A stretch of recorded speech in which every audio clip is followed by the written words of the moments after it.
the big goal for today is to take you through a transformation, that helps you think, that helps you feel, that helps you believe that you can make so much more when it comes to money. And a lot of it is based on just not just the outer game of money, but the inner game of money as well.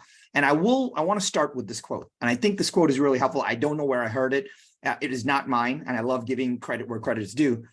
But if you don't make the money, you can't sustain the message. If you don't make the money, you cannot sustain the message. And you and I have been put on this world to sustain a message. You and I have been put on this world to give the gift of this message to other people. And I'd love to make sure that we all recognize that if you don't make the money, you cannot sustain the message. And to do this, I want to take you through a personal story because I think it will help you. And if it's okay with you, that I'm a little vulnerable, I think that a lot of you, I know most of you that are with us today, a lot of you will agree that we all come from humble beginnings. So if it's okay with you that I share a quick personal story that gets us lined up, could you give me number one in the chat? So I feel like you gave me permission to share this and we can go for it. Awesome. I appreciate you allowing me to do that. So here's this. I think we all came from humble beginnings. And I want to talk about this idea of humble beginnings. And I think it'll really, really connect with you. So this is a true story that even my good friend, even Colton probably has not heard. And I think that I thought about it yesterday and I wanted to share it because when we can start from a place of knowing exactly where we're coming from, I think it drives insane transformation for us. And that is, this is where I was born. Where I was born is a city in India that didn't look not very different from this. And you may think that, wait a minute, Sharran, you're blowing smoke. And I tell you the truth. This scene that you see is like, I remember parts of this very vividly. I was born into a place like this. This is where I was born. And from that day to today, there's a big difference. And it's not just the environment. I'll tell you, all the things in my life when I was where I was born were below average, was very mediocre. Where I lived was very mediocre. Where I went to school was very mediocre. What we got to eat was very mediocre. What my parents drove was very mediocre. Our vacations, non-existent, were very mediocre. But I had one unfair advantage. The one unfair advantage I had was I had extraordinary parents. I have extraordinary parents. And they believed in something that was so much more powerful than anything else. And they believed in this idea of a bigger and better future. My dad would say to me always, Sharran, our job is to create a bigger and better future. Our job is to create a bigger and better future. And he said that over and over and over again. And that I realized that personally very quickly, that I was not wired to live in that ecosystem. I was not wired to live in, and I have my friends and family live in India. My parents moved back. They still live in India. But my parents knew right away that I was fish out of water there. And I fought to stay, relevant. You may think it's not a big deal, but I'm colorblind. And you get kicked out of art class if you're colorblind because you can't tell blue and green. I'm tone deaf. So you get kicked out of music class because you're tone deaf and you can't sing and you can't play an instrument. I am dyslexic. And I was actually pretty good at math, but I would transpose digits all the time. I could barely read, right? I didn't hit my growth spurt for a while. I was one of the shortest kids in class. I would never get picked in any sports. In fact, I will tell you this crazy thing. I remember being bullied so much that I would walk around the school to a classroom next door so that I would not get bullied in the lockers and beaten up. And my parents knew something was wrong. And they realized that they had to get me out of India. I realized that I had to get out of India. But my parents didn't have the capability to do that. They didn't have the economic capability to do that. And so I'll tell you what they did. My parents sold every single thing that they had. My parents sold every single thing that they had to send me to the US. Every single thing. In fact, it's so crazy that my dad had a scooter. My dad had a scooter as his method of transportation. My dad sold his scooter to buy me a plane ticket. We couldn't afford a plane ticket, and because of he had to sell a scooter, and my parents didn't have motor transportation anymore, and I was the only child. And I owe them a big debt of gratitude. But what happened when all of that happened? Well, I landed in this city. If you know what the city is, just put it in the chat. I landed in this city. I landed in the city when I was 16 years old. Yeah, it's the bean. Yeah, Becky, in Chicago. I landed in Chicago. And I did not know a soul. I did not know anybody. And this was the height of Michael Jordan and the Bulls. I did not know anybody. And while at that time I was getting to go to college, and while I landed in Chicago O'Hare Airport, my friend who I had like connected with online, was part of the school, told me that he would drive to Chicago to the airport and he would pick me up. Well, here's what happened. I waited for an hour. I waited for 2 hours. I waited for 4 hours. I waited for 8 hours. I waited all night, and my friend never came to pick me up. And I slept at the airport that night because there were no cell phones. I didn't know who to call. And then after sleeping that night, I woke up the next morning, and I woke up to the public address system saying, Sharran Srivatsaa, please pick up a white courtesy phone. By the way, if you get your name called out in an airport, it is never good news. It's never good news. So I go pick up a courtesy phone, and the guy tells me, hey, your ride's car broke down. You need to take a bus to Moline, Illinois. Like, I will tell you right now, I barely know where Chicago is. I can barely speak a lick of English. I have no idea where Moline, Illinois is. So I go try to find a bus, and I don't have a lot of money. I have $100 bill in my pocket and some change, because that's all my parents could afford. And I had some change, and that's it. That's all I had. And I had to get to campus. So I went and found a bus to Moline, Illinois. So I got on this bus, and this bus kept going. Well, it's supposed to be like a 2-hour ride or something like that, not long. And this bus kept going. It made a lot of stop. It kept going. It kept going. And finally, I was like, where is this bus? Where is it going? And the bus finally stopped. And once the bus stopped, I was the only one on the bus, and it was nighttime. Clearly, I'd been traveling and hit all these spots. And here's the crazy thing that happened. The bus driver comes up to me and he's like, hey, kid, where are you trying to go? And I'm like, I'm trying to get to Moline, Illinois. And he goes, you totally got on the wrong bus. I was like, oh my gosh, now I have no idea where I am. I'm like, where am I? He's like, you're in La Crosse, Wisconsin. I'm sorry, I don't know where Chicago is, let alone where Moline, Illinois is. I have no idea where La Crosse, Wisconsin is. If you have ever heard of where La Crosse, Wisconsin is, can you give me a number 2 in the chat? If you've heard of where La Crosse, Wisconsin is, can you give me a number 2 in the chat? Well, John Barnack, you don't count, man. Like you are the king. You're the king of the Midwest. And so I am now in a little town somewhere in Wisconsin, right? And so the guy tells me, he's like, hey, why don't you get out? Because this bus is stopped here. Why don't you jump, into the bus depot, and you'll get a bus tomorrow, and we can get you to Moline, Illinois. I have no way of getting a hold of anybody. So I grab the one bag that I have, and right when I get out of the bus, I get mugged. I get mugged on my first 24 hours in the United States. I get mugged. This guy jumps out of nowhere. He's got a hoodie on. He pulls a knife on me, and he's like, give me all your money. Well, the kid doesn't realize, like, I can't see his face. He doesn't realize that I have maybe $100 and a little bit of change in my pocket. That's all I have, right? So I sit there and I look at him and I'm like, hey, I don't have a lot. And he's like, hand me your bag. So he goes through my bag, and I'm not joking. He tells me, dude, you're like the worst person I ever mugged. And it's true. I had no money. And he hands me, he's like, there's no way you don't have any money. And I'll tell you right now, I don't know how to get to campus. I have no way of getting help. So, and I didn't want to die. Like, the last thing I didn't want to get a knife in me. So I said to him, hey, I have $100. So he's like, give it to me. So now I have an interesting predicament. I have $100. I had $100 bill, right? I have $100 bill. And I said, I had to give him the money because I knew I would get searched. An instinct kicked in. So what I did was I pulled this crumpled $100 bill out of my pocket. And this is a true story, by the way. I had $100. And I handed it to him. And I said, listen, this is my only $100. I am trying to get to campus. I don't even know where it is.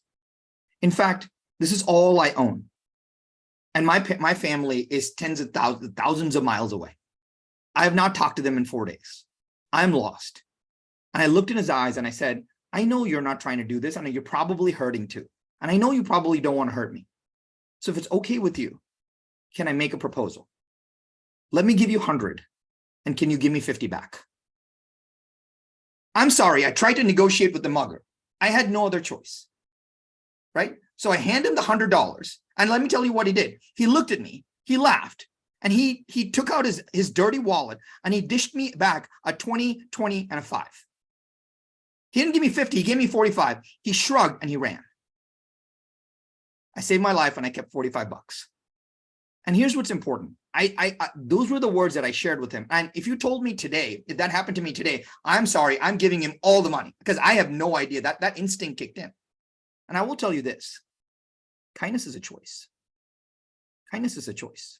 We live in a world where we think that everything is a negotiation. We live in a world where we have to take care of ourselves first. We live in a world where we feel like how we set up things is super important. Yes, maybe, but kindness is a choice. Now, I have 2 more minutes to this, and I want to finish up the story because I think you will love this part of it. I did find a way to get my $45 and actually get to campus. So I got to campus the next day. I was 16, 17 years old. I get to campus and I'm so excited. The first thing that I do is I show up at financial services because unless you pay them money, you don't get your stuff. So I go to financial services and I hand them a check. I hand them a check that my dad gave me. My dad gave me, my parents sold everything that they had and they paid for 1 year's worth of school. They said, Sharran, here's 1 year's worth of everything. And yes, I came with $100 in my pocket, but my parents paid for everything. They said, here's 1 year. Years 2, 3, and 4, Sharran, are on you. But here's 1 year's worth of stuff. So I take my check and I go to school and I give it to them. I'm like, this is my check. Where can I get my keys to my dorm room? Can I get my books? What can I get? So I hand them my check. And the lady's nice as can be tells me, hey, Sharran, this is an international check. It's going to take 10 to 14 days to clear. By the way, those of you who are under the age of 30 have no idea what an international check is. So just FYI, there's a piece of paper. It like transfers wires internationally. That was actually a thing. So I say, no problem. So she hands me the keys to my dorm room, but she's like, your meal plan is not going to be activated until your check clears. So this puts me in an interesting predicament. I don't have any food for the next 14 days, and I have maybe $45 left. So not a lot of cash. So I hit every frat party, every pizza party, every burger party, every taco party in school for a couple of days. And then one day, everything runs out. I was there early. I don't have any money for food. Check hasn't cleared yet. I'm walking around campus looking for food. I'm just hungry. I knew it'll get better in 10 days, but I'm just getting hungry. And as I was doing that, I find this dumpster. Not this exact dumpster, but it looked like this one. And right when I was there, I saw a bunch of people roll up to this dumpster and throw a couple of pizza boxes into this dumpster. And I was like, I just saw possible fresh pizza being thrown into this dumpster. This is a bonanza. So I waited till nightfall. I jumped in the dumpster.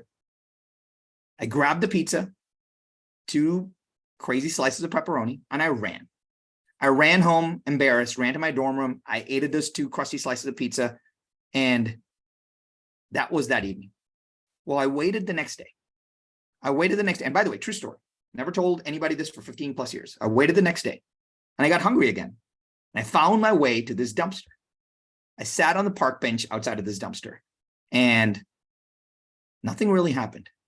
Right before I was ready to leave, a bunch of kids came rolling by and they threw big unfinished Subway sandwiches into this dumpster. And I'm not talking the little guys. I'm talking the party sub, right? They threw these Subway sandwiches into this dumpster. And I was like, okay, this is just a sign. So I wait till nightfall, put my hoodie on, jump in this dumpster again. And I grab this dumpster and then I see an all-American box of Pop-Tarts, like Pop-Tarts, strawberry. I see the Pop-Tarts and I grab this box of Pop-Tarts. And right when this happens, something smacks me in the face and I just start bleeding. Something smacks me in the face and I start bleeding. And then I look in the corner and I see these big beady eyes. Now, there was a raccoon in that dumpster that smacked me in the face fighting this box of Pop-Tarts with me, right? You cannot get any crazier on this story. And so I'm bleeding. I have a box of Pop-Tarts. I have this Subway sandwich. I kick this raccoon and I get on the dumpster and I run like a bat out of hell to health services because I probably need a tetanus shot in some way. I had no idea. And something hit me at that point. Something hit me that sometimes you need to hit a low. Sometimes you need to hit a low. And that low was the low point where it made me believe that even though all of this could happen, life could get better. Because my dad said that one thing, we always work for a bigger and better future. Now you may say, Sharran, that's all interesting, but like what really happened? Well, ever since that day all the way today, I'm not the bragging kind. You will never see me make posts about money. You will never see me talk about accomplishments. But in this context, it's really important. There's only 127 people that are four-year academic All-Americans in the history of the NCAA. I got to be a four-year academic All-American, four times on the Inc. 500 list. From Beverly Hills to Wall Street to Dubai to Silicon Valley, we have 5 exits in the last 19 years with 3 different industries. I did okay. And in fact, 22 years later, which was this past May, I did the commencement speech on campus, which was amazing. But the crazy part is this, which you won't believe. I went back and took a picture by that darn dumpster. It was still there. It is still there. And my mom made fun of me. She's like, you couldn't even do it with a smile on your face. I'm like, no, I couldn't. And that's what's crazy here. And now you may say, well, Sharran, why is all of this important? And I'll tell you why. You've heard a lot of sayings that say, if I can do it, you can do it too. If I can do it, you can do it too. And I'm here to tell you one thing that cannot be more false. That is a lie. If anyone ever tells you, I can do it, you can do it too, they are lying to you. There is no way that you can do what I did. And there's no way that I can do what you did. There's no way that I can do what Colton does. There's no way I can do what Doug Nelson does. There's no way I can do what Harv does. There is no way, because our circumstances are different. Our personalities are different. Our gifts are different. Our experiences are different. Our God-given talents are different. But then what gives us the inspiration to do better? So I've realized this, and this is the great part of today. I realize that it's not about modeling the person. I've realized that it's about understanding their support system. I don't want to be like Steve Jobs. I don't want to be a jerk like him because you're like, oh, Steve Jobs was a jerk, so I'm going to be a jerk to my entire company. No, I want to figure out what was Steve Jobs' support system. I spent some time with Tony Robbins, so did Colton. And then what I realized was that I don't need to speak like Tony. I just need to hire Tony Robbins as speaking coach. So I hired Richard Green. And today, what I want to do today is I want to give you the gift of every great entrepreneur support system. There are 2 great entrepreneurs. There are 2 great speakers. There are 2 great influencers. There are 2 great minds that you're going to interact with today. You know Doug Nelson. You know Harv Eker. Their work is unparalleled. And the cool part is, the gift of all of this is you to realize that they are the support system for the hundreds and thousands of entrepreneurs who have done what they have done. They didn't say you need to do it my way. They say, here's some principles, do it your way. It's not about being Doug or being Harv or being Colton, or you definitely don't want to be me. But it's about figuring out, how do I model their support system? And today, the gift we want to give you today is, I want to give you the support system of the best entrepreneurs in the world so that they can share their principles with you so you can do you. Sharran, this is the first time I've ever had a chance to hear you speak, and blew my mind. Amazing. Fantastic. Great job on that. I think the most important thing before I even get started here for everybody is, first of all, I believe training and teaching is a great way to not only impart your knowledge and help people, but it is a great marketing tool. I'm not sure about how everybody's background works out, but one of the things we do is we train people how to train. And people go, well, I'm not really a trainer, teacher. I go, well, you better be, because if you want to do well in this world, it's an information-based society, right? And so you've got to be able to provide information. And I know a lot of people here on our session today are looking for a little bit of a USP, the unique proposition that they have different than everybody else of the other million brokers out there, et cetera. And to me, the most obvious thing is your own knowledge, not tooting your own horn. 18 million in sales in the last, you know what? I gotta tell you right up front, nobody reads that stuff. Nobody cares. When people, and they do, they go, that guy's too busy for me, or she's too big for me, or because that's about you. You understand? It's not about you. One of the things that, by the way, we'll get into the whole thing that what I'm supposed to be talking about in a second, but I get very excited when I'm able to assist people, and I hear something that is like, listen, people really need to, get a handle on this. And during the Millionaire Mind Intensive, I haven't taught that myself in about 12 years. We have 12 other trainers actually all around the world that teach it.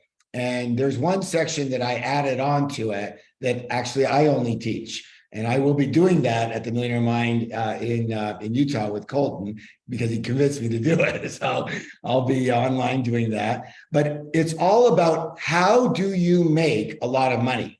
It's like, how do you make a lot of money? The title of this section is called, believe it or not, it's really fancy, How to Make a Lot of Money. However, it's got a little catch to it. And it says, how to make a lot of money by helping a lot of people. And my friends, that is the key that you need to be able to understand and come from. That's got to be your source. It's not about selling houses, selling real estate, it's not about that. That you're going to get that's going to happen as a result. What's the word? Result. Can everybody write down result, please? It's a result, right? So it's a result. So what's the root cause, right? And the root cause of why does anybody give you their money? What is it? Why would anybody do business with you, right? Because you are going to do what? You're going to help them, solve a problem. Solve a big or little problem. That's the goal here. Take the focus off of you and put it onto them. Now, here's a question. I want you to answer in the chat box. Yes or no. Can you help everybody? Write it down. Yes or no? No. Thank you. You guys have been trained well. No, you cannot help everybody. So why should you get upset when someone doesn't want to work with you, or they choose somebody else, or they're not ready, or whatever? Because it's not about you. It's about them. If someone's got a certain problem that you can help with, that's when you shine. That's what you do. And if they don't have that problem, move on to someone who does. And that's what the whole prospecting, understanding, all of that sales element is just looking for someone who's got the problem that you can help solve. That's all it is. So I didn't mean to get into all this, but I've got to get everybody on the same page. And that is, focus on them, not you. Take yourself out of the picture. The end result will work out for you if you do that. Is this making sense? Yes or no? Let me see in your chat. Does that make sense to you? Hello? Yes. Thanks, Grace and Michelle and Terry. And it's not just lip service, everyone. It's not just lip service. You really have to be coming from a source and place and purpose of, how do I help people, these certain groups of people? How do I help them? And if you can do that, here's what will happen. They will smell that on you. They will smell that on you. And they will want to do business with you. Why? Because they trust you, because you have their best interest at heart. Does this make sense at all? Yes? All right, I hope so. All right, so first of all, thank you for that wonderful introduction. I appreciate it. And you guys rock. And it's really great to see that you guys really are out here to help a lot of people. And I love that. It's not that common, believe it or not, in the information and internet and online world to really come from a place of assisting other people. So that's what I do my best to come across as and to really do. So again, thanks for the amazing introduction. Hi, everybody. I hope you guys are doing awesome. I got to say right now that I'm really excited, because I believe that the information you're about to learn here at this session can and will totally change your life. Totally. Now, why is that? Because in a few moments, you will be discovering the root. What's the word? The root. Can you write that in your chat box, please? The root cause. The root cause. Write that in there, please.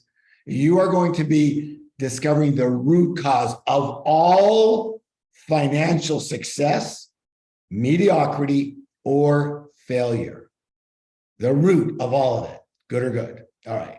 So let's get right into that part of it.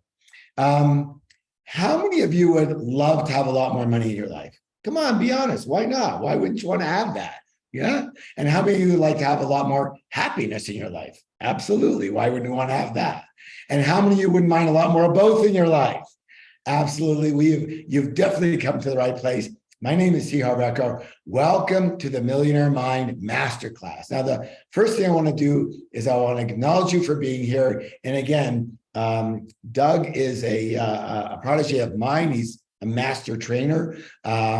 And so we do things very similarly. And we do training. So if you've heard Colton or Sharran do certain things that we do, that's all comes from the same source, good or good. So again, I want to first acknowledge you for being here. And okay, there's a saying that what percent of success is showing up? Since you've heard it a few times, you tell me the percent. Let me see it. What percent of success is showing up? Yes, good job, good job. And by the way, does anybody know who created that original quote? I don't know how we say it, but who created the original quote? It wasn't Harv Eker. I'm quoting somebody. Who is it? Oh my God, someone said Bill Cosby. No.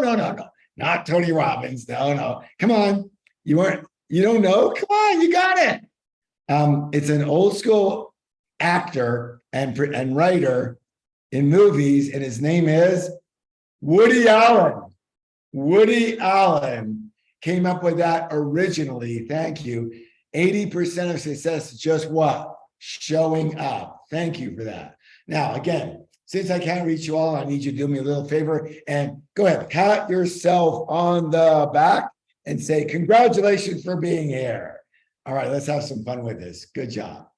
So again, how many of you would like to get the most out of this training? Yes? How many like to learn faster? How many like to remember more? Well, does anyone know the key? What's the key? Who can tell me? Right in your chat box. What is the key? I'm looking. Who's got it?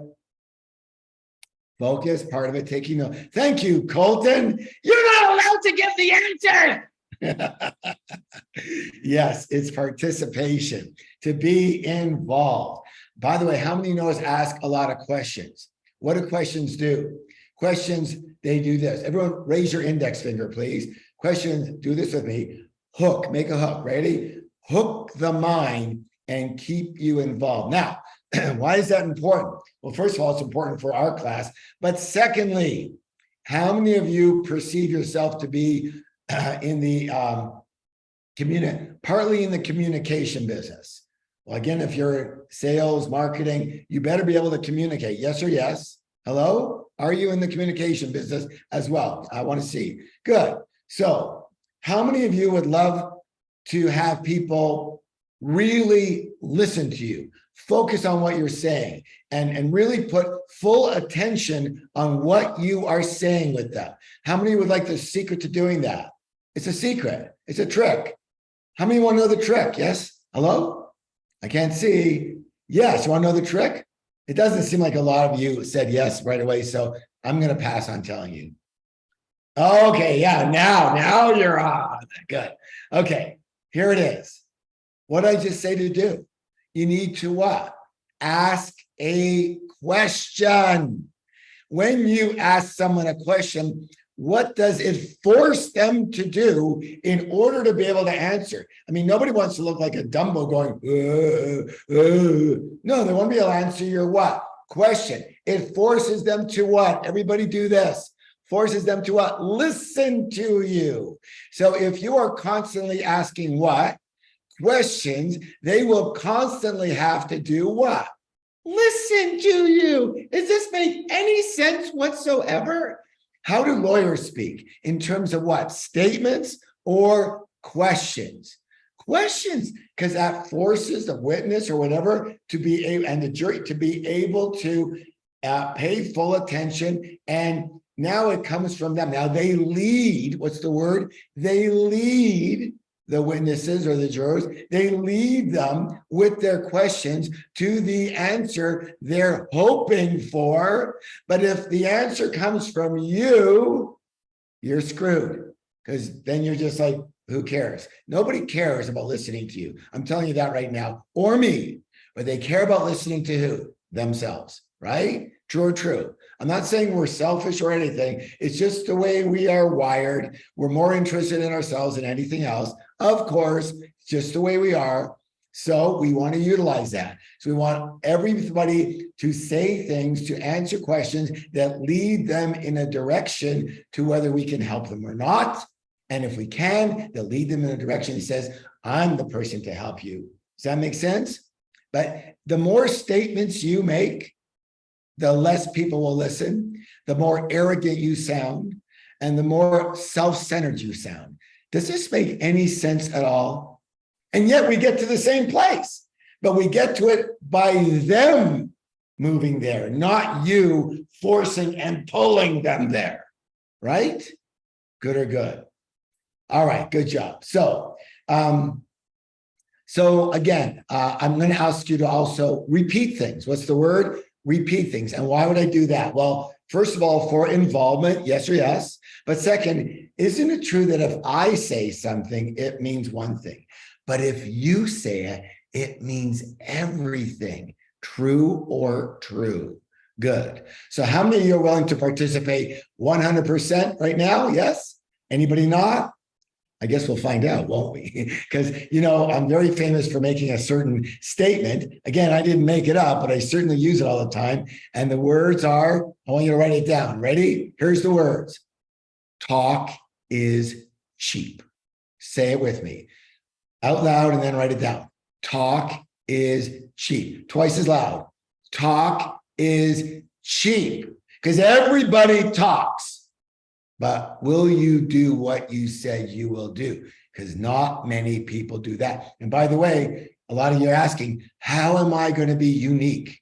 Let me give that to you right now.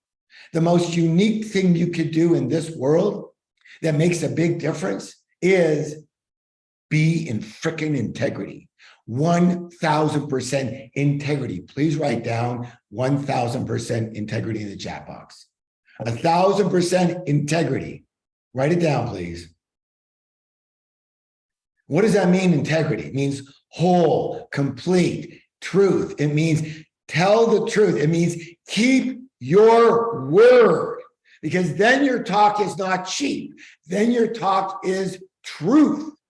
And when you tell the truth, people will what? Trust you. The big T word. The most important word in marketing and business is trust.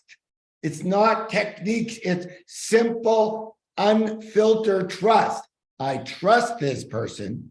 That's why I will do business with this person. Does that make sense at all? Are you guys getting this? So you keep your word. And how do you do that? When you say you're going to do something, just freaking do it, no matter what. You understand? And yes, there's some implications where you're in a car accident or something breaks down. You then get hold, communicate with the person you made an agreement with, because that is an agreement. I'm going to email you tomorrow the listings of blah, blah. Do you know how many times I've heard that and then I don't get anything? And then the next day I get something, a day late. And I go to and then I say to the guy, then they'll call up and say, hey, I was really busy, tied up, so I couldn't get it to you yesterday. No, but you didn't make that agreement with me. You didn't make the change with me yesterday. You're trying to excuse yourself now, and I'm not buying it, and I'm not buying from you. Sorry, out the door. Does that make sense at all? The number one thing you have is your word. And if you're willing to keep your word no matter what, people will notice that. And they will trust you because you do what you say you will do, period, over and out. Does that make any? You are a warrior that way. True or true? Does that make sense? Right. And I'm not saying to lie to others and that's the issue. No. And you hear, I'm going to give you a trick, okay? I'm going to give you a little trick here, another trick. Set it up so that you can keep your word. In other words, never say something that you're going to do if you're not sure you can do it and you will do it. So don't say, I'll put together all these listings and I'll have it for you in the next 30 minutes. If you can't do that, or you won't do that, or you're too busy to do that, or what your kids are doing, it doesn't matter. Don't say it if you're not going to follow through and do it. Just don't say it. You don't look good. You look good saying it, you look really bad not doing it.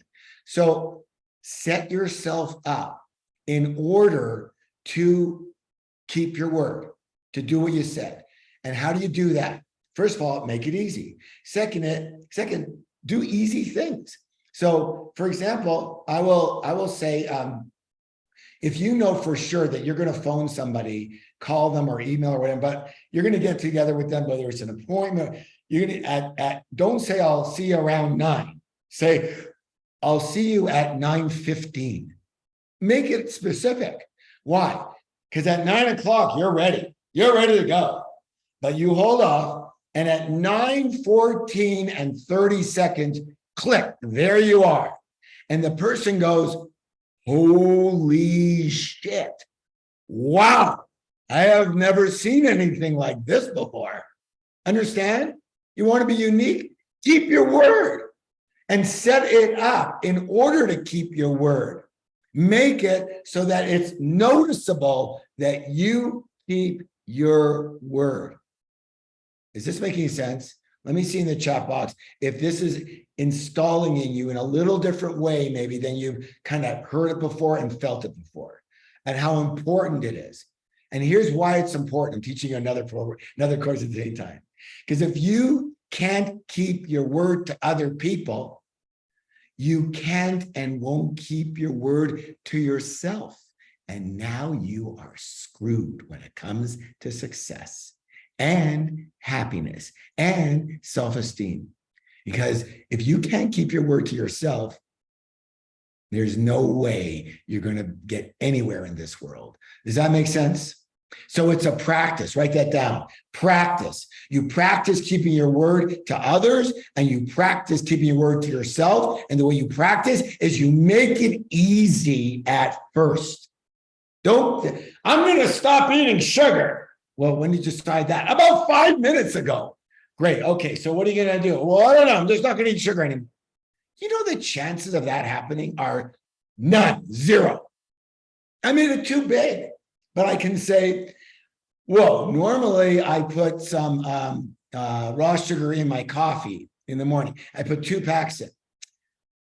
Today, I'm going to choose to only put 1 pack in order to cut down a little on my sugar. And then you do that. And you know what happens?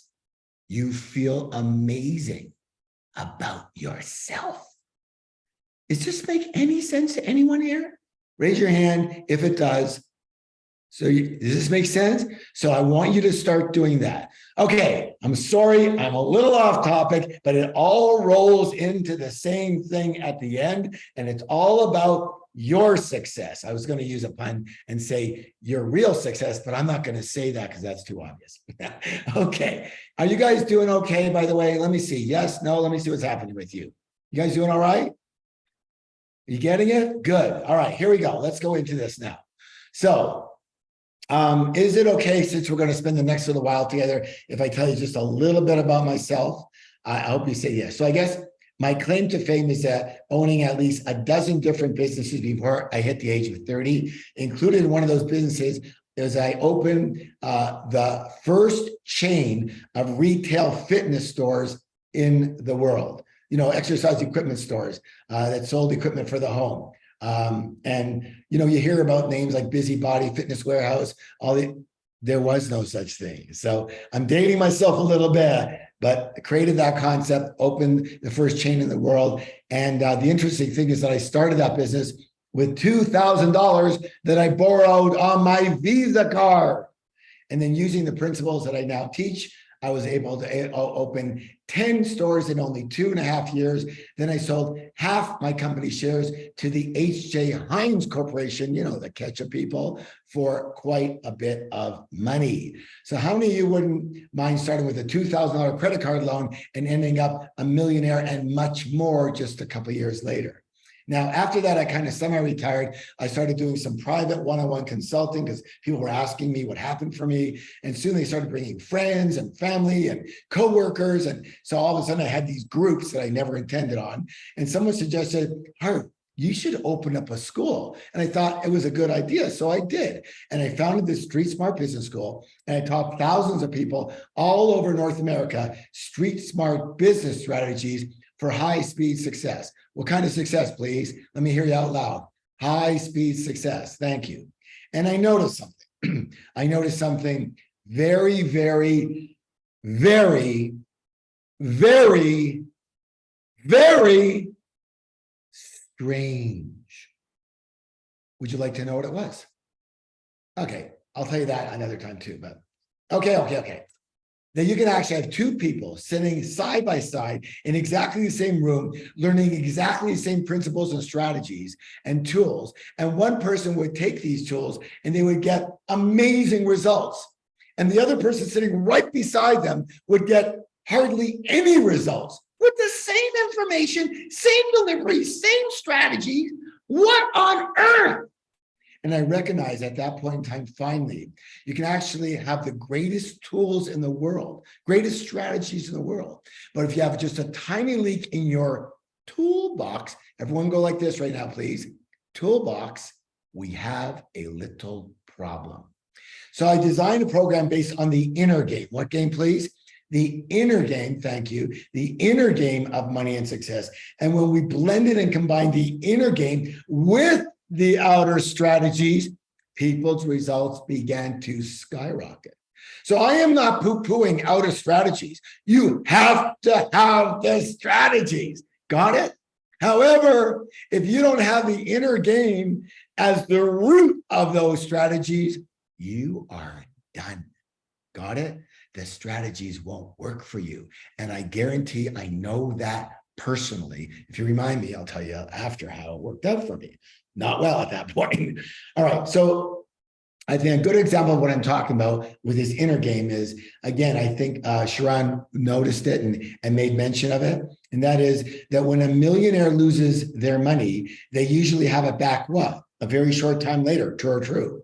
Now, how many ever heard of this gentleman by the name of, what's his name again?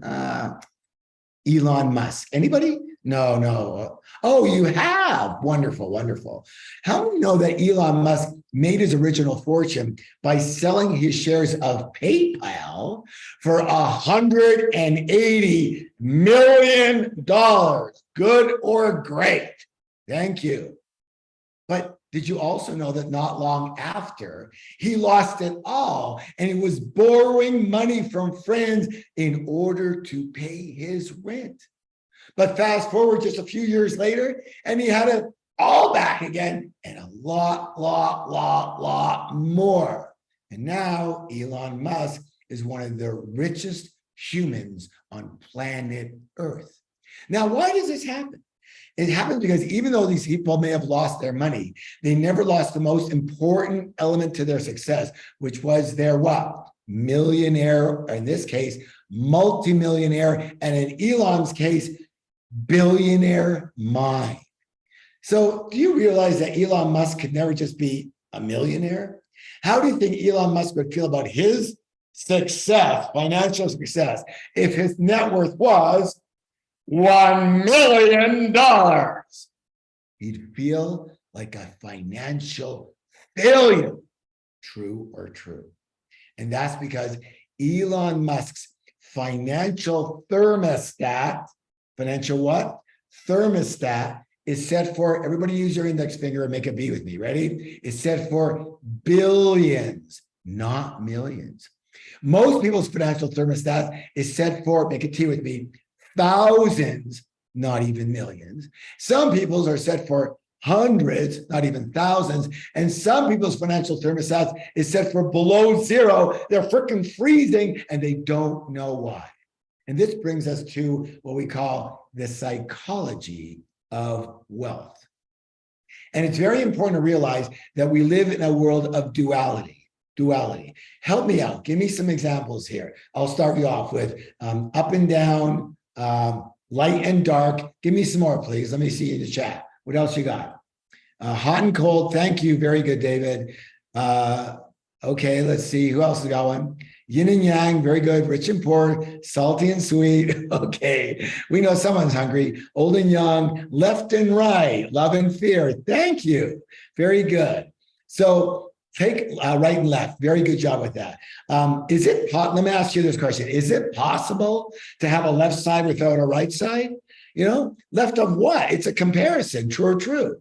So just as there are outer laws to money, there must be what? Inner laws of money. And one of the most important things we can ever learn is that, listen closely now, we do not live in only one world at once. We live in at least 4 different quadrants at the same time. Okay, we live in the mental world. Yes, we live in the mental world. We live in the emotional world. We live in the spiritual world. And absolutely, we live in the physical world, physical reality. And most people don't realize, and this is critical, everybody, please, please, please focus and let this in. Most people don't realize that your physical reality in your life, what you can experience with all your senses, your body and all of it, your money, everything you've got is merely a printout. What's the word? A printout of the other 3 quadrants. Your physical reality, everything in your life, including your body, is nothing more than a printout of the mental, emotional, and spiritual worlds. Those are invisible. The physical is visible, but only a printout, a result of these 3. So the fact is, money, real money, is a what? We said it earlier. Money is a result. Say that with me. Money is a result. Thank you. Wealth is a what? Result. Health is a what? Result. Illness is a result. Your weight is a what? Result. We live in a world of cause and let me hear you, effect. Thank you. Now, let me ask you this.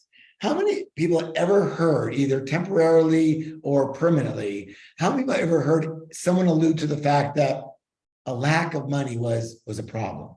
Lack of money is a problem, right? Let me say this right now so that we're all on the same page here, please.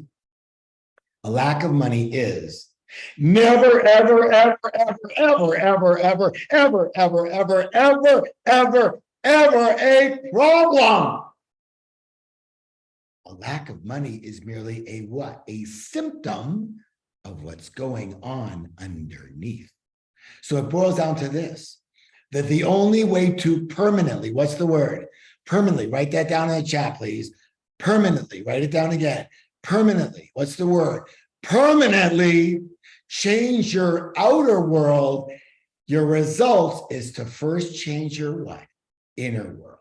Got it? So we're going to do a declaration together. And we're going to do that so that we can instill and ingrain what we're talking about to a deeper level. So what's a declaration? A declaration is simply something that we all say something all together and we say it out loud. And why do we do this? We do it because what? Everything is one thing. What is it? I want to see if you know what everything is. It starts with an E. What do you got? What do you got? Energy. Thank you, David. Thank you, Monica. Oh, Monica said emotion. Good start. Excitement. Everything is what? Monica, that's you, isn't it? Emotion, excitement. You're a feeling person, aren't you? Very good. Marty, very good. Energy. Someone said, Tori says effort. You're a hard worker, aren't you? Energy. Thank you. Very good. So everything is energy, and all energy travels in what? Everybody show me with your finger how energy travels, please. Energy travels in what? Frequencies and vibrations. True, true. So when you make a statement out loud, you are going to automatically emit a specific vibration to both the universe and inside of yourself, your inner universe. And I know for some of you, this might seem a little bit hokey. Oh yeah, dog. But the way I see it, I'd rather be really hokey and really rich than really cool and really broke. How about you? And by the way, it's even more effective if you stand up and do this, so you have a higher level of energy. Now, because I'm sitting at a fixed place, I won't be able to stand up with you. But if you're not driving, I would love for you to stand up. And here's what's more important. You would love for you to stand up, because that works better, and that's all we're interested in, is effectiveness. True or true? So everyone, please stand up. I'm waiting. Please stand up. And put your hand on your heart so you can feel your own vibration. And I want you to repeat after me now. Let's go. My inner world creates my outer world. Again, please. My inner world creates my outer world. Now, give yourself a high five and say, I have a millionaire mind. And write that down. In fact, I want you to say, I have a multi-millionaire mind. Go ahead. Write that down. I have a multi-millionaire mind. Who's first? Let me see in the chat box. Who's got, I have a multi-millionaire mind. I'm waiting. Let's see what we got here.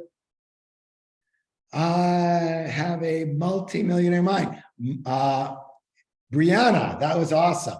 Marcia, Monica, Colton, yes, you do. Very good. Kanisha, Marty says, I've got a billionaire mind. Well, we're on millionaire now, multi-millionaire now, and billion comes right after that. Because if you can do what needs to be done for multi-million, we can add just a few little nuances and make it billions. Very good. All right. By the way, did you stand up? If you weren't driving, did you stand up when I asked you to? Now, I'm going to say this from my experience. When I'm in a room with 5,000 people, they all stand up. Why? Because I'm watching them. And they know I'm going to call them out if they don't stand up. And online, I only get about 50% of the people standing up. And you know what I know about these 50% of the people? They're the ones that are going to take the information and become more and more and more successful. And the ones that weren't even willing, now listen closely to what I'm saying here, weren't even willing to stand up because it was too much effort, too much energy, too uncomfortable, too inconvenient. No one's going to know. Here's a saying that we live by in our courses. And if you've heard other people say it, it's because they got it from us over 30 years ago. And I got it from my Zen teacher 35 years ago. And I always talk about that. And the saying is this: how you do anything is how you do everything. I want you to write that in the chat box, please. How you do anything is how you do everything. Let me see it. How you do anything is how you do everything. Why? Because we're creatures of habit. And the way you are is the way you are. The way you are here is the way you are there. So if you're not willing to stand up here and participate fully and get full on energy in this training, what makes you think you're going to do it in the real world outside the training? And the answer is simple. You won't. It's going to be same words, aren't they? Too inconvenient, uncomfortable. No one's going to know. But that, my friends, is how you're going to get each of these results. So I'm going to ask you for the next time, please stand up. Show yourself that you're willing to participate and put out the energy that's needed and do what it takes. Listen, the way you are successful in this seminar is by being fully involved in the seminar. What else can you do? You're not going to make $1 billion in the next 3 seconds, right? So the only way you can get your A+ grade here is be fully involved here. And if you can't even do what we're asking you to do here, what makes you think you'll do what we're asking you to do in the real world? And the answer is you won't. Just like everything else, it'll go in one ear, out the other, and then you'll beat on to the next seminar. Not with us. We don't work like that, okay? We are going to call you out. Now, people say all the time, Harv, you are a really in-your-face person. I go, no, I am not an in-your-face person. I'm an in-your-face teacher, trainer, but not person, all right? Except for when I'm attempting to get a very important point across. And I don't have to say anything to everybody because I'm not getting paid to teach them. But when I am in the role of teaching, I will be who I really am, fully congruent, and I don't want to hear or see any bullshit. It just doesn't work for us, for me or for you. So you have to understand, I'm not mean. I'm not people. You're angry. I'm not angry. I'm very, very, very enthusiastic and very congruent in what we teach. Why?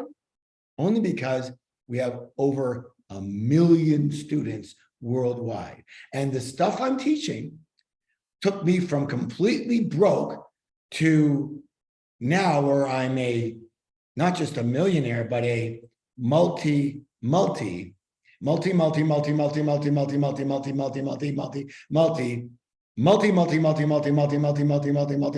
I could go on for a few minutes, millionaire. So I have a sneaking suspicion that it works. Plus, now over 1 million students, I have a lot of feedback and people that have gone on to extreme success based on what we're teaching. So yeah, I'm going to tell you right now, and you might not like it, and you might not like me, especially when I say what I'm going to say next. Because if you don't like me, I don't care. I don't care if you like me. It's not a popularity contest here. You got it? I'm here for one reason. And I'm not here to be your friend. I'm here to be your best friend. I'm here to tell you what your friends would never say to you because you'll get angry and upset. And who the hell are you? And blah, blah, blah. I don't have that problem. You understand that? So I'm going to call it the way I see it based on over 1 million students, based on my own success and seeing what works in the real freaking world, not a bunch of platitudes. Got it? So when I ask you to do something, I'm asking you to do it for our good, both of us. So please do what we're asking to do, over and out. Got it? And how you do anything is how you do everything. And if you can't even muster up the energy here to play full on, what makes you think you're going to do it out there? And the answer is you can't. Why? Because we're creatures of what? Habit. And you're habitually not going to do what it takes. Doug will talk about this a little later, but we are really big on becoming a WIT person. Whatever it takes, unstoppable. You must train yourself to become unstoppable. You must train yourself in the world of success, especially financial success, to not let anything or anyone take you out. Anything or anyone, especially yourself, take you out of your path. And most people today, they're an easy out. In fact, I'll guarantee 10% of the people on this call went, I don't like that guy. Huh? You can't handle me? You can't handle this way of speaking? Is that really hard for you? Do you want to quit? Goodbye. Go. Just know one thing. You need to look in the mirror in an hour and say, no, I quit on myself. I couldn't even handle that. What makes you think you can't handle this, but you'll handle every obstacle that's in your way when we're in the real world? What makes you think that? Only your egocentric bullshit mind. That's it. That's going to tell you that. And that's what keeps you in exactly the same place. Now, I have a question for you. How many of you want to go to the next level in your life, especially financially? Yes or no? It's a very simple question. Okay, you want to go to the next level. Is that a different level than what you are? I'm asking you a simple question. Is that a different level than what you already are at right now? Yes, it is. So if it's a different level that you want, does it not make sense that you will have to think and do different things than you're doing right now? Hello? No, I want to go to a different level, but I'm just going to stay thinking and doing exactly what I'm doing right now. Does that make any sense at all? Not to me. I'm sorry. Not to me. So you will have to think different, and you will have to, from that thinking, do different to get to a different place. Hello. And I don't care if you're making 10,000 a month or 100,000 a month or 1 million a month. If you want to go to another place, you need to change what's happening now. Make sense? Okay, now I'm back to my normal self. Thank you for listening. Anyways, I want to share with you something called the process of manifestation. The process of manifestation is how you create things in the world. Here they are. Your thoughts, everybody do this, your thoughts lead to your feelings, which lead to your actions. Are you following me? Which lead to your actions, which lead to your results. Again, thoughts lead to what? Feelings, which lead to what? Actions, which lead to what? Results. I'm very well known in the media for making the following statement. The statement is this: give me 5 minutes with anyone and I can predict your financial future for the rest of your life. How? Simple. In a short conversation, we can identify what's called your money and success blueprint. What's the word? Blueprint. Thank you. So each of us has a personal money and success blueprint already ingrained in our subconscious mind. And my friends, it is this blueprint, more than anything and everything else, all combined, that will determine your financial life. It is this blueprint that is the root of all financial success, mediocrity, or failure. You can be the best business person, the best marketer, the best negotiator, the best people person. You can know everything about real estate. Maybe you also know things about stocks or crypto or bonds or anything like that. You can know every strategy there is going in the world, in any business, especially in your real estate world. And you're with people that are teaching you tremendous strategies. How do you know they're tremendous? Because they work for them, probably going to work for you. But, if your current financial blueprint is not preset for a high level of success, you will never amass a large amount of money. And if by chance you do, you will most likely lose it. You'll invest poorly, you'll get in with a bad partner, you'll have a really big deal that you put a lot of time and energy into, and it'll blow up. You'll subconsciously sabotage yourself. You won't even know you're doing it, but you'll have to come back to your regular set point where you always will stay. You go up a little, you go down a little, you go up a little, you go down a bit, nothing major until you change that blueprint, until you change that set point and reset it. And here's the good news. You can actually change your money blueprint, good or good.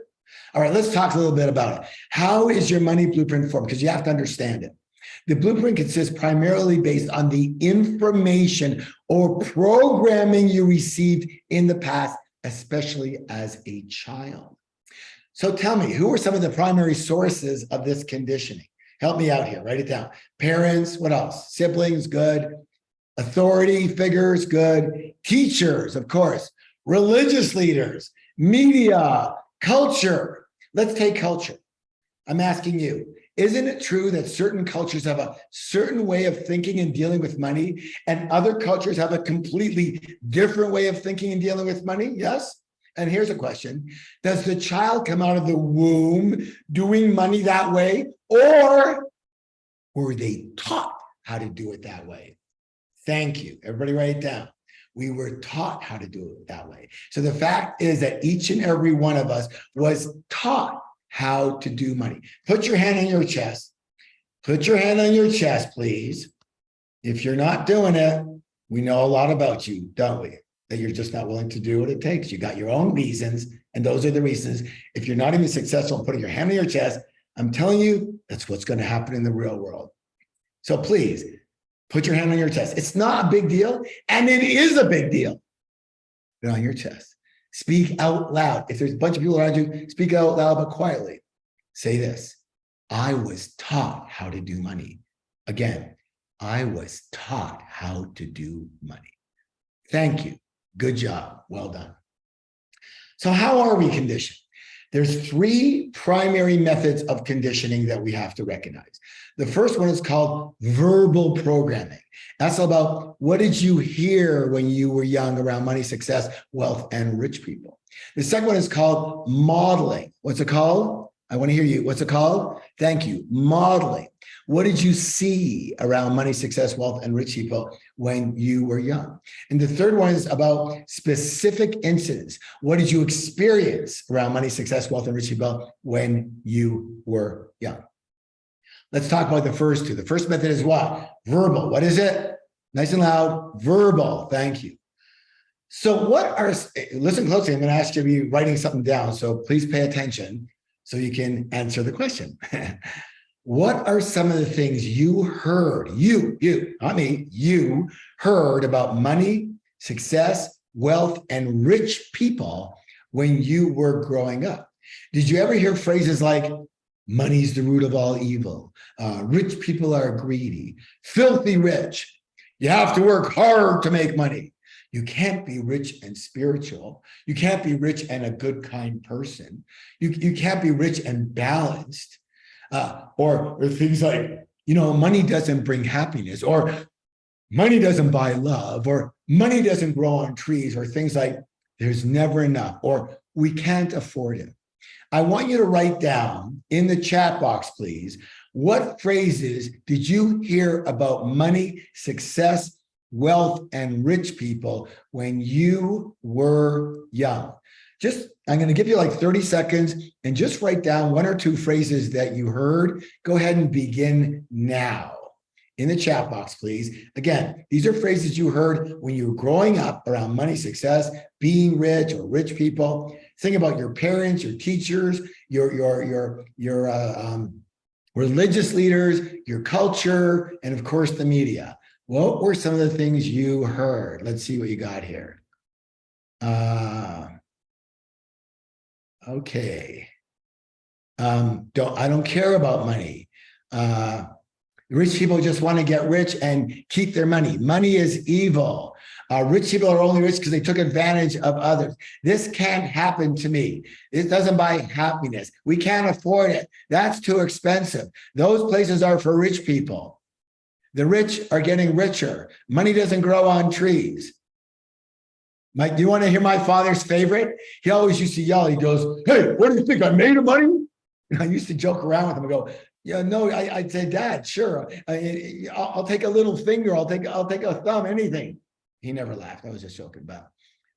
Anyways, yeah, rich people are bad people. Artists are poor. Very good, everyone. You guys did awesome with it. I appreciate that. Now, this is what's interesting. Here's the issue.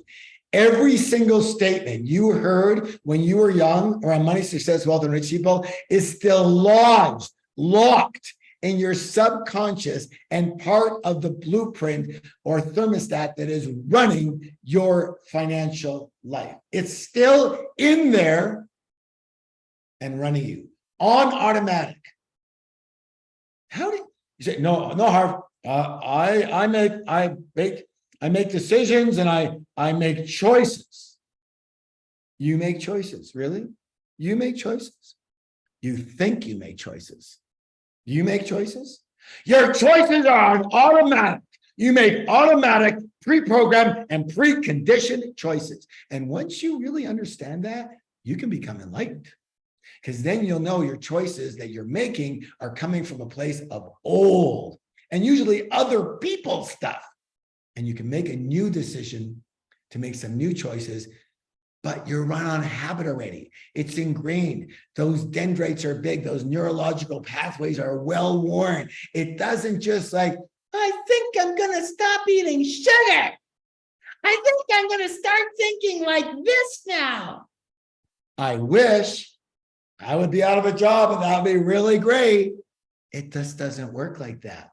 Way too many neurological pathways and dendrites that need to be atrophied and other ones that need to be expanded for you to make a true automatic and natural way to your thinking change, which will then create a choice and decision change, which will create an action change, which will create a freaking results change. Does everyone understand this? Got it? Because, we're tired of like bullshit seminars and learnings and classes and nothing happens of any consequence. How is it supposed to happen? You are a creature of habit. You're thinking habits that are incredibly strong and ingrained in there. Harv, you're scaring me. How do I change it? That's what we do but we do it because we understand how it got in there, and we understand how it got programmed, and we understand by using the same method you got programmed the first time, we can recondition it and reprogram it for something else. You're just a computer. I know you think you're a lot more, and so do I, but how do you think computers are created? In our own image. Second method of how we are conditioned, modeling. What's it? Everybody go like this, please. Modeling. What were your parents or guardians like in the arena of money when you were growing up? Did one or both of them manage money well, or did they mismanage money? Were they spenders or were they savers? Were they shrewd investors or were they non-investors? Were they rich or were they poor or were they just comfortable? Did money come fairly easily in your household or was it always a struggle? Let me ask you this. Was money a source of joy in your home too? Or like in my house, was it the source of constant and bitter arguments? Why is all this important?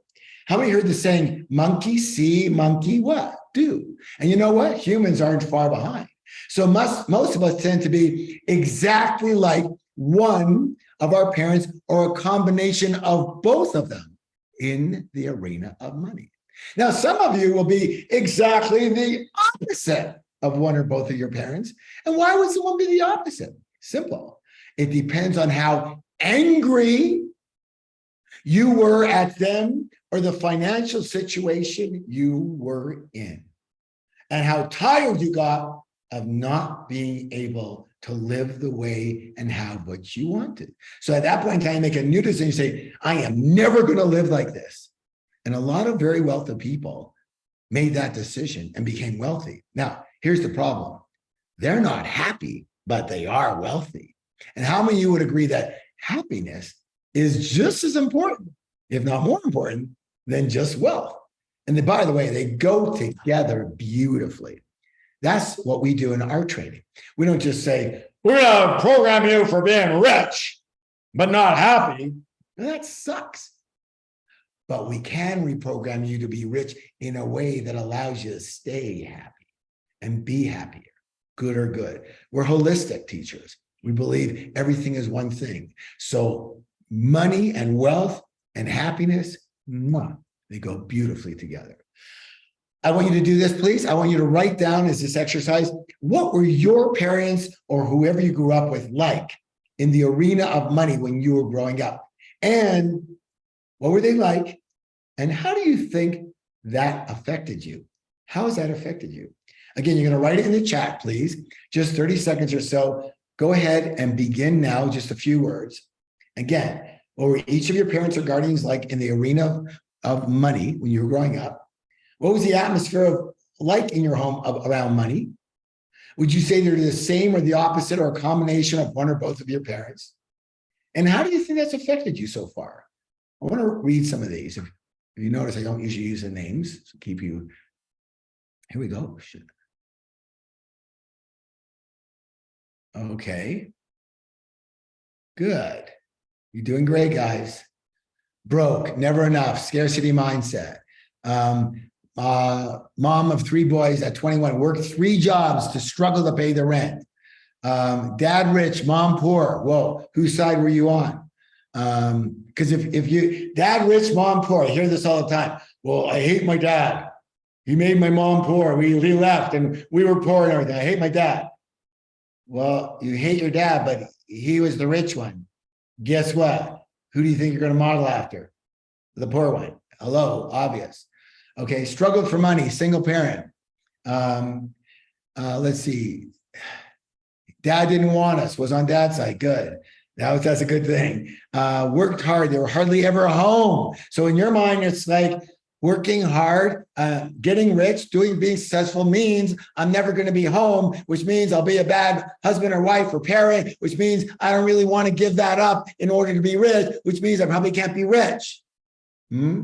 That's the way the mind works. However, we will reprogram that for you so that getting rich doesn't necessarily mean not being home. In fact, being home more will allow you to get richer. We'll show you and reprogram for that. How's that?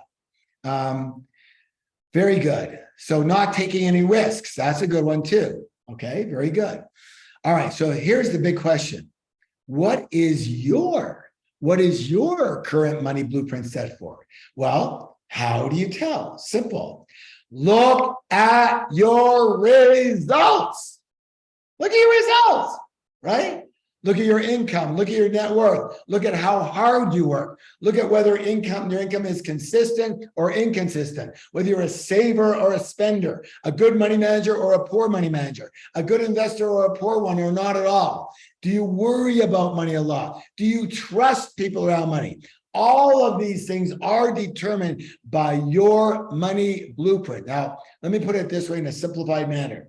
If the temperature in the room is, say, 70 degrees, the chances are the thermostat, my friends, is set for how much? Temperature is 70 degrees in the room. How much is the thermostat probably set for? How much? 70 degrees. Now, here's where it gets interesting. Isn't it possible, because the windows are open and it's very cold outside, the temperature in that room could, say, get down to 65 degrees? Of course it could. But what will eventually happen? That's right. The thermostat will kick in automatically and drive that temperature right back to 70 degrees. Yes or yes or yes. Okay, is it possible that it's the windows are open, the temperature is very hot outside, and the temperature in the room can, say, get up to 75 degrees? Of course it can. But what will eventually happen? That's right, you guessed it. The thermostat will kick in automatically. What's the word? Automatically. What's the word? Automatically. What's the word? Automatically programmed to kick in. Get it? Programmed to kick in and drive the temperature right back down to 70 degrees. Automatically programmed that when you reach X amount of money and you're not set for it, that it will automatically drive you back down to where you were. It's automatic. It's subconscious. You don't even know what's happening. Meaning that the only way to permanently, repeat the word with me, permanently, repeat the word with me, permanently change the temperature in that room is to change that what? Thermostat. Thank you. And it's the same with you. The only way to permanently, what's the word? Permanently, what's the word? Permanently change your financial level is to change your financial thermostat, otherwise known as your money blueprint. Now, give yourself a high five and say, I am ready to raise my money blueprint. Ready to raise my money blueprint. Now, let me say this right now. Some people, when I go on TV shows and internet shows, and if people don't know exactly what I do, and, I have a book that's pretty well known, I guess, Secrets of the Millionaire Mind. I guess it's pretty well known since we sold over 5 million copies. They're always asking me, well, what investments should I make? What business should I get into now? What's the marketing strategy? Now, I can teach all that, but I don't necessarily. And it's like, I go, none of that matters right now. None of that matters, because the strategies only work when the person using the strategies works. And I don't mean working hard or your actions. I mean your inner self. All right. If you're not sure about how important this is, let's relate it and let's call it something different. Your money blueprint, your financial thermostat, your money set point. Let's call it something a lot of people might be able to relate to, and that is the software of your mind, which we'll call the hardware. I'm looking at a computer right now. So are you probably, or maybe you're looking at a device, a phone or whatever, right? What's it made of? Can you tell me? Basically, it's made out of hardware, usually like a plastic of some sort. Yeah. Hardware. Let me ask you a simple question. How intelligent and what can this hardware do? And here's the answer. Nothing. It's dead. Plastic, you find a piece of plastic on the ground, you pick it up. What does it do? Nothing.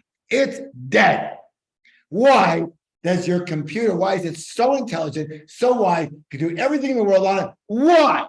Because of the hardware or the software? I'm asking you a question. What's your opinion, please? Is it the hardware or the software that's making the hardware work? The operating system. Thank you. What we're talking about here is your software. What we're talking about here is your operating system. If you are in a situation where, let's say, I'm looking at my computer, I press the letter K, right? And K comes out on my screen. Yeah, this is working great. What happens, however, if I press the letter K and a B, the letter B as in boy, comes out on my screen?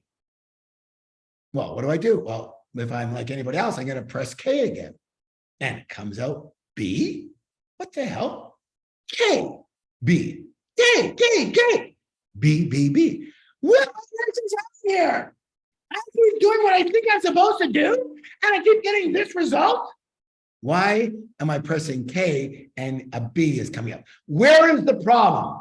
Is the problem in the keyboard? Necessarily, is it in the letter K?